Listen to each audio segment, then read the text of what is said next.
your prediction of it coming to this head, what does the elite think they're going to do if they start a nuclear war in their first strike, intending to knock out all the forces of Russia and China? They'll never get them all. Well, the point is, they're people who are called elites, most of them have just been dumped to the rank of bums. Most of the people who are involved, for example, Wall Street, the entire shebang is bankrupt. The whole U.S. system is bankrupt. You can't save it in its present form. The only thing you can do is you can go through a reform. And reform means cancel most of this debt, which is not worth anything, never will be worth anything, and go through first Glass-Steagall. If you don't go through Glass-Steagall in the United States and other nations, as in Europe, are thinking in the same direction, if you don't cancel the gambling money and go back to saying that that money, which is legally money under our system, under our Constitution, yes, we can defend that. We will defend it. But that money, which is gambling money, is not going to be defended under Glass-Steagall, as Franklin Roosevelt determined. All right, stay there, sir. We've got to go to break. I want to come back and get more into this gambling money. And for new listeners, the bankers created over $1,000 trillion in garbage. They had it certified as real. That's the debt now hanging over us. So they hold us hostage and have us sign ourselves over to pay off their debt, which is fraudulent and is not our debt. So he's saying, write it off, get rid of it. Ron Paul says that. It's us or them. We'll be right back. These madmen want to start a giant war. They admit that. Sword and pistol by my side. Lyndon LaRouche is our guest for the rest of the hour, joining us via video Skype from the East Coast. And let me tell you, I have never seen Skype look this good. It looks like high-def television. If you're listening on the radio, you can also go to prisonplanet.tv and watch Mr. LaRouche right there from his research center. Sir, when you first got on in that short little segment, you said they're attempting to establish, and I want you to go over this in your own words, a global dictatorship. That's what PNAC, of course, called for. And speak to that and the madness of these people. I understand that they are inbred, they're entitled, many of them are addled by decadence. And I see other elites actually warning of this at a record level. You're not the only one saying this. There are people in the system, as you know. So speak to their goals, speak to how they think they'll execute this final takeover, and then speak to what some of your inside sources are telling you. They've got to be horrified. Well, the fact of the matter is we have only one real problem that is a central problem. That's called the British Empire.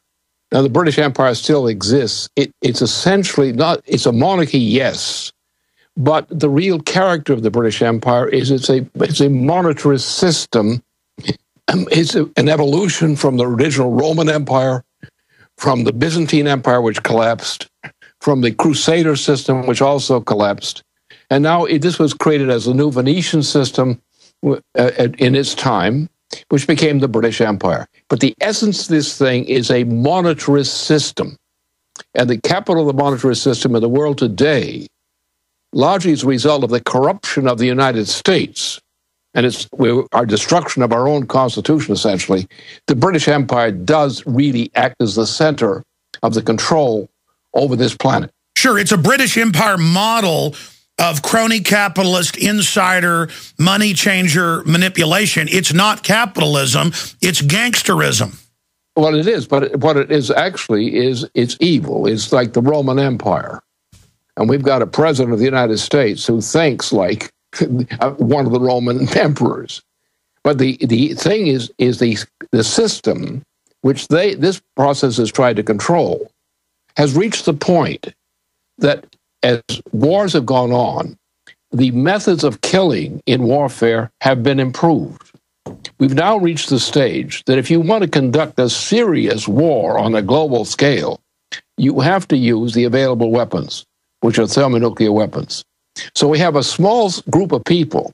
Most of Wall Street, they're clowns. They're not really serious people. But they're all tied to this British monarchical system, which is a monetary system, and not all the people are not in on it. It's a very small number. But they are controlling the world. So now here's what we have. We've reached a point The existing system, we came out of World War II with a victory. Truman was a disaster, and we began to go down. Eisenhower was fairly good in terms of defending on all issues and saved us.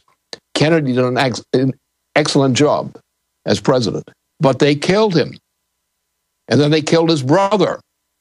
Now, the result of killing both Kennedy and his brothers, number one, we got World War II, or rather, not just World War II, but we got the breakdown system of the Indochina War.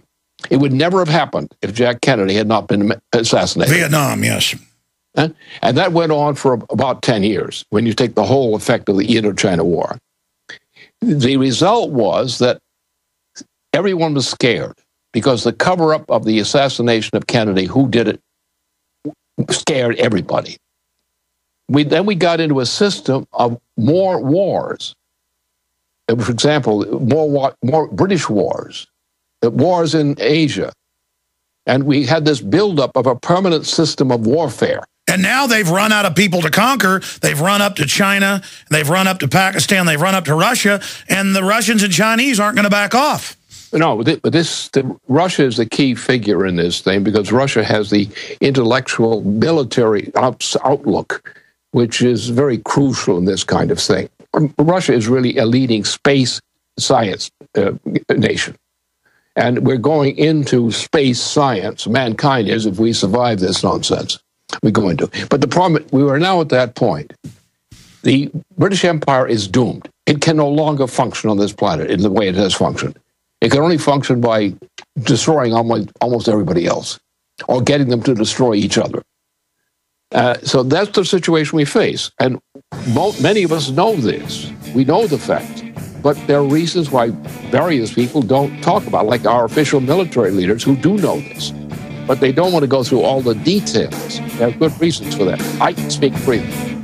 Stay there. We got a long segment coming up. Let's look at it from their perspective, though. How they think they'll play us off against each other in a nuclear war. That type of divide and conquer madness. This isn't like it's two pygmy tribes that are playing off against each other. We're on the march. The empire's on the run. DN Radio Network. All right, for the balance of the hour, we're talking to one of the greatest living political analysts, and that's Lyndon LaRouche, and he looks like he's about 75. He's about to be 90 here in a few months. Joining us via Skype connection, broadcasting out on channel 166 XM, over 110 AM and FM affiliates now, and of course, we're number one when it comes to the audio streams at Infowars.com. and Prisonplanet.tv, and the number one political podcast as well. You can sign up for that free podcast in the listen section there on the tabs at Infowars.com. Now, just pointing something out here, just of this show, how popular it is. Liberty is popular. Freedom is popular. Not having wars is popular. Most of the brass, even current, have said don't have war. We saw a big Washington Post page-size ad last weekend, and it ran the weekend before that with all these former top generals saying, do not attack Iran. You've got most of the Israeli leadership saying don't do it. But then there's this controlled media here in the U.S. acting like you're a traitor to America or that you hate Israel if you don't want this attack on Iran. It just goes from bad to worse. And we have the West driving Pakistan in the arms of China. We've got all these preparations. And when Lyndon LaRouche talks about Wall Street being bums, they have been so insulated, like Caligula or Nero, with unlimited power and fraud that they've gotten delusional. As Bernie Madoff said, he said, look, I'm just doing what everybody else does. And that's true. And I'm not saying he's a good guy. He just wasn't as insider as others. He was the creator of the NASDAQ. I mean, he was upper echelon. But I remember a few weeks ago, a top executive at Goldman Sachs, Greg Smith, and he was one of their top managers slash presidents. He came out and said they call people scum. They call them idiots. They talk about ripping them off. They call them Muppets. This is basically a criminal enterprise. And he said, I can't be part of this anymore. And we've had another managing director, Nomi Prince, who left 9 years ago. Wrote books about how all this was going to happen. They knew all this. They set in motion something that they knew would be too big to fail or it would destroy the whole economy, but it's so big it is destroying it. They're the fraudsters. They've conquered Europe through fraud. All they're having is success, waving nuclear weapons around. But Russia is saying, we're not going to go along with this. And I get emails from people saying, you're for Russia, you're a traitor. Folks, my family came over here on the Mayflower. I know Lyndon LaRouche's family goes way back to the start of this country and Quakers. I'm an American as it gets. It's not pro-America to let a bunch of foreign megabanks run us into the ground and start giant wars that could lead, most analysts say, Lyndon LaRouche isn't fear-mongering here. Many analysts are saying this could easily lead to World War III. Google it. The top brass keeps saying, don't do it, don't do it, don't do it. And the bankers who are so crazy, you've seen the emails from Goldman Sachs, going, oh, let's sell some bleeping you-know-what to our customers, ripping old ladies off. I've been around some of these Wall Street guys. A guy that was high level in it, worked with George Soros' son, was Max Kaiser. And he said that they saw the clients as scum, and they told him, if you don't have a bunch of lawsuits against you for stealing, you're not doing your job.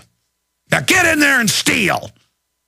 These are people who run the aircraft carriers, the spy satellites. They run America. You look at it, they call the shots, and where do they come out of? The city of London within London.